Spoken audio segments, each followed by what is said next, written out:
السلام علیکم ورحمۃ اللہ وبرکاتہ۔ الحمد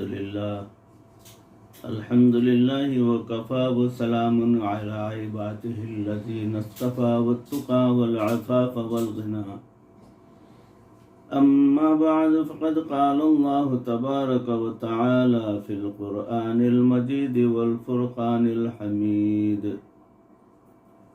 فأعوذ بالله من الشيطان الرجيم بسم الله الرحمن الرحيم يا أيها الذين آمنوا لا تلهكم أموالكم وأولادكم عن ذكر الله ومن يفعل ذلك فأولئك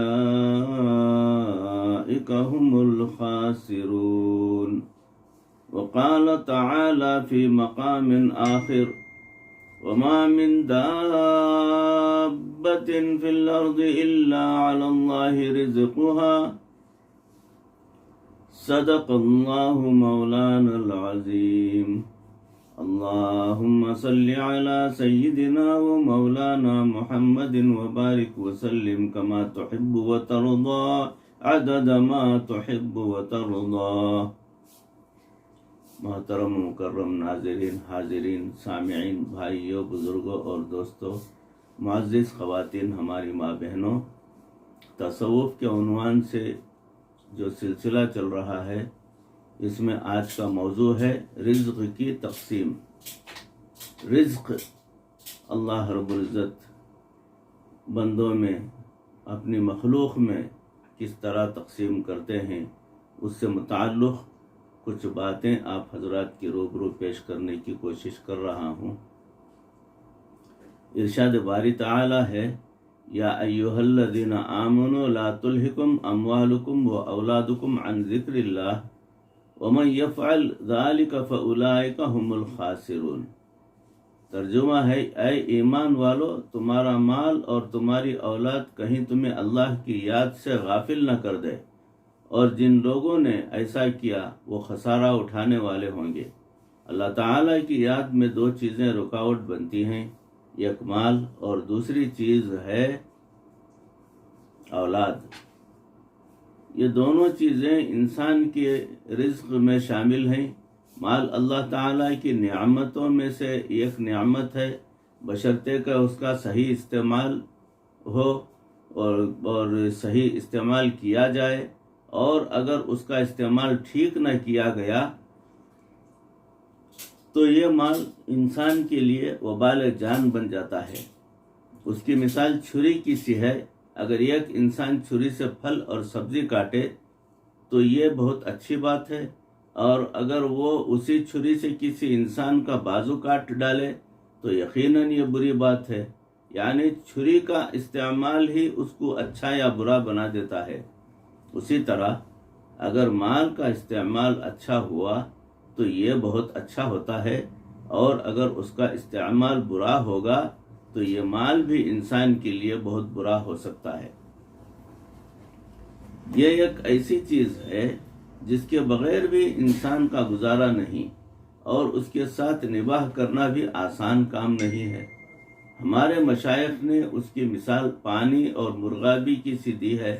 مرغابی کی یہ صفت ہے کہ جب وہ پانی پر آ کر بیٹھتی ہے تو اسے اگر ذرا سا بھی خطرہ محسوس ہو کہ کوئی شکاری مجھے شکار کرنا چاہتا ہے تو وہ پانی کے اوپر سے ہی اڑ جاتی ہے۔ ایسا اس لیے ہوتا ہے کہ اس کے پر اتنے چکنے ہوتے ہیں کہ وہ پانی کے اندر بھی بھیگتے نہیں ہیں۔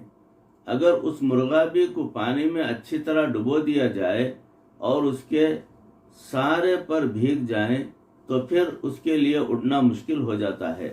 تو ہمارے مشائخ نے یہ فرمایا کہ اے انسان، تو مال کے ساتھ اس طرح تعلق رکھ جس طرح مرغابی پانی کے ساتھ تعلق رکھتی ہے۔ وہ پانی کی سطح پر بیٹھتی ہے، اور جب اسے اپنی جان کا خطرہ ہوتا ہے تو وہیں سے سیدھا پرواز کر جاتی ہے۔ انسان کا مال کے ساتھ بھی تعلق ایسا ہی ہونا چاہیے کہ جب تک مال اس کی ضروریات کے تابع رہے اس وقت تک بہت اچھا ہے، اور اگر جہاں انسان یہ انسان کے من کو میلا کرنا شروع کر دے تو انسان اس کو چھوڑ کر سیدھا اللہ رب العزت کی طرف پرواز کر جائے، یعنی راغب ہو جائے، اللہ کی جانب راغب ہو جائے۔ آپ نے دیکھا ہوگا کہ کشتی پانی میں چلتی ہے، اگر کوئی آدمی اسے ریت پر چلانا چاہے تو وہ ہرگز نہیں چلے گی، کیونکہ وہ بنتی ہی اسی لیے ہے کہ وہ پانی میں چلے، لیکن وہ تب چلتی ہے جب وہ پانی کے اوپر رہے اور پانی کشتی کے نیچے ہو۔ اگر بالفرض پانی کشتی کے نیچے رہنے کی بجائے کشتی کے اندر بھی بھر جائے تو وہ پانی اس کشتی کو ڈوبنے کا سبب بن جاتا ہے۔ اسی طرح جب تک مال انسان کے تابع رہے تو یہ کشتی تیرتی رہتی ہے، اور جب یہ انسان کے دل میں آ جائے تو اس کے ایمان کی کشتی بھی ڈوب جاتی ہے۔ اسی لیے کہا گیا کہ مال انسان کا بہترین خادم ہے اور بدترین آقا ہے۔ جو انسان اسے خادم بنا کے رکھتا ہے اس کی زندگی میں بھی آسانی ہوتی ہے اور اس کی آخرت میں بھی آسانی ہوگی۔ اگر اسے اللہ تعالیٰ کے راستے میں خرچ کیا جائے تو اسے بڑا مقام مل جاتا ہے، اور جو انسان مال کو اپنا آقا بنا لے اور اس کی پوجا کرنا شروع کر دے تو یہ بدترین آقا ہے۔ اسی لیے کچھ لوگ تو مالدار ہوتے ہیں اور کچھ مال کے چوکیدار ہوتے ہیں۔ مالدار وہ ہوتا ہے جسے اللہ تعالیٰ نے خوب دیا ہو اور وہ دونوں ہاتھوں سے اللہ تعالیٰ کے دین کے کاموں میں لگائے، اور جس نے اسے سمیٹ کر اپنے پاس جمع کر لیا اور روزانہ اٹھ کر اپنا بینک بیلنس دیکھتا ہے کہ آج اتنا ہے، کل اتنا تھا، پرسوں اتنا تھا۔ ایسا بندہ مال کا چوکیدار ہوتا ہے۔ جب وہ مر جائے گا تو اس کی اولاد عیش و آرام کرے گی، مگر اس مال کا حساب اس بندے سے لیا جائے گا جس نے جمع کر کے رکھا ہے۔ مال میں خیر بھی ہے اور شر بھی ہے۔ قرآن مجید میں اس کے خیر ہونے کا ذکر آیا ہے۔ مثال کے طور پر اللہ تعالیٰ نے ارشاد فرمایا، ان ترک خیرا الوصیۃ للوالدین، اگر وہ مال چھوڑے تو والدین اور عزیز رشتہ داروں کے لیے مناسب طور پر وصیت کرے۔ ایک اور جگہ پر ارشاد فرمایا، وَإِنَّهُ لِحُبِّ الْخَيْرِ لَشَدِيدٌ، بے شک وہ مال کی محبت میں بڑا سخت ہے۔ یہاں اس خیر سے مراد مال ہے۔ مال کا ایک فائدہ بیان کرتے ہوئے اللہ تعالیٰ ارشاد فرماتے ہیں، وَلَا تُؤْتُوا السُّفَهَاءَ أَمْوَالَكُمُ الَّتِي جَعَلَ لَكُمُ اللَّهُ لَكُمْ قِيَامًا، اور تم یہ مال ان بے وقوفوں کے ہاتھوں میں نہ دو جو اللہ تعالیٰ نے تمہارے قیام کا سبب بنایا۔ یہاں اللہ رب العزت نے مال کو انسان کے قیام کا سبب قرار دیا، اور ایک اور مقام پر بیت اللہ شریف کو بھی انسان کے لیے قیام کا سبب کہا ہے۔ چنانچہ ارشاد باری تعالی ہے، جعل اللہ الکعبۃ البیت الحرام قیاما للناس، اللہ تعالیٰ نے کعبہ کو جو کہ بزرگی والا گھر ہے لوگوں کے قیام کا باعث بنا دیا ہے۔ یہاں علماء نے نقطہ لکھا ہے کہ بیت اللہ شریف انسان کی روحانی زندگی کے قیام کا سبب ہے، اور مال انسان کی جسمانی زندگی کے قیام کا سبب ہے۔ مال انسان کے لیے شر کا باعث بھی ہے، اور اس لحاظ سے کہ جب مال آتا ہے تو انسان کے لیے گناہ کرنے کے دروازے کھل جاتے ہیں۔ جب مال آتا ہے تو انسان کی آواز میں مال کی جھنکار بھی شامل ہو جاتی ہے، لہذا اس کے بولنے سے ہی پتہ چل جاتا ہے کہ اس کے پلے کچھ ہے۔ وہ اللہ کے بندوں کو اللہ کا بندہ بھی نہیں سمجھتا۔ اسی مال کی وجہ سے انسان کے اندر عجب، تکبر آتا ہے۔ قارون اپنے زمانے کا بڑا امیر آدمی تھا. جب اس کی قوم کے لوگ اس کو دیکھتے تھے تو وہ اس جیسے بننے کی تمنا کیا کرتے تھے. چنانچہ قرآن مجید میں ہے کہ جب لوگ اس کو دیکھتے تھے تو ان کی آنکھیں پھٹی کی پھٹی رہ جاتی تھیں. وہ کہتے تھے یا لیت لنا مثل ما اوتی قارون انہ لذو حظ عظیم. اے کاش ہمارے پاس بھی اتنا مال ہوتا جتنا قارون کے پاس ہے، بے شک اس کی تو بڑی قسمت ہے.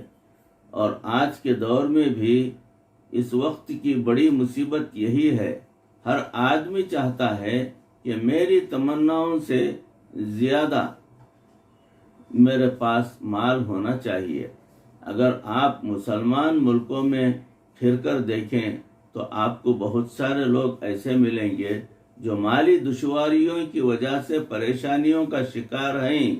اگر آپ وہاں کے باشندوں سے بات کریں تو کوئی کہے گا کہ میرے بیٹے کو نوکری نہیں ملی، کوئی کہے گا کہ میرا کاروبار نہیں چل رہا، کوئی کہے گا کہ مجھے اتنا نقصان ہو گیا، کوئی کہے گا کہ بیٹی کی شادی کے لیے وسائل نہیں ہیں، کوئی کہے گا کہ بیٹے کی شادی کرنی ہے اس لیے گھر بنانے کی جگہ نہیں ہے. گویا ان کی پریشانیاں ایسی ہیں کہ ان کا رشتہ کہیں نہ کہیں مال کے ساتھ آ کر جڑ جاتا ہے. اس لیے اس نقطے کو کھولنا کچھ زیادہ فائدہ مند نظر آ رہا ہے.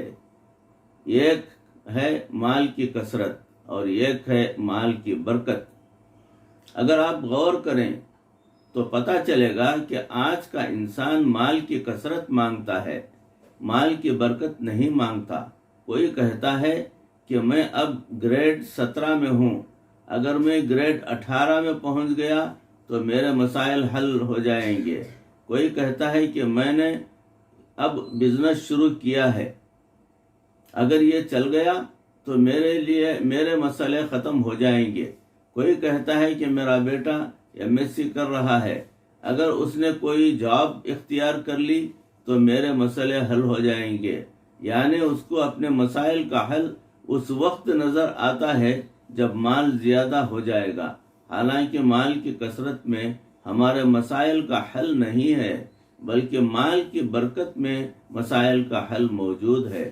کتنے لوگ ہیں جو کروڑوں پتی ہیں لیکن ان کے پاس مال میں برکت ہی نہیں ہے، جس کی وجہ سے ان کی پریشانیاں ختم ہی نہیں ہوتی.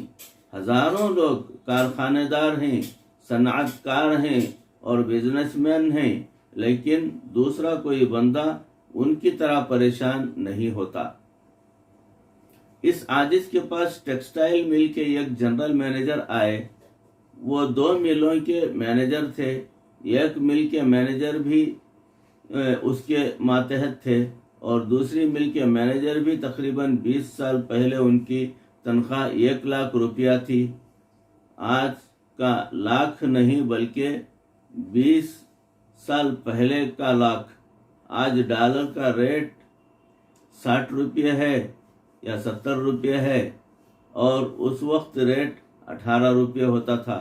وہ کہنے لگے میرے گھر کا کرایہ کمپنی دیتی ہے، میرے گھر کا کوئی بندہ بیمار ہو جائے تو میڈیکل کا خرچہ کمپنی اٹھاتی ہے، میرے گھر میں جتنے نوکر چاکر یعنی ڈرائیور وغیرہ، خانسامہ اور سیکیورٹی گارڈ وغیرہ ہیں، ان سب کی تنخواہ کمپنی کے ذمہ ہے، حتیٰ کہ میرا انکم ٹیکس بھی کمپنی ادا کرتی ہے اور میں صاف 1 لاکھ روپیہ لے کر گھر آتا ہوں. اس نے بتایا کہ میرے 3 بچے ہیں، ایک میں اور ایک میری بیوی، یعنی گھر میں کل 5 افراد ہیں. اس کے بعد وہ آنسوؤں سے جو ہے روتے ہوئے بیٹھ گیا. میں نے پوچھا بھائی مسئلہ کیا ہے؟ کہنے لگے میرے خرچے پورے نہیں ہو رہے ہیں. میں نے پوچھا اتنی معقول آمدنی کے باوجود آپ کے خرچے پورے نہیں ہوتے، آخر اس مصیبت کی وجہ کیا ہے؟ وہ کہنے لگے میں نے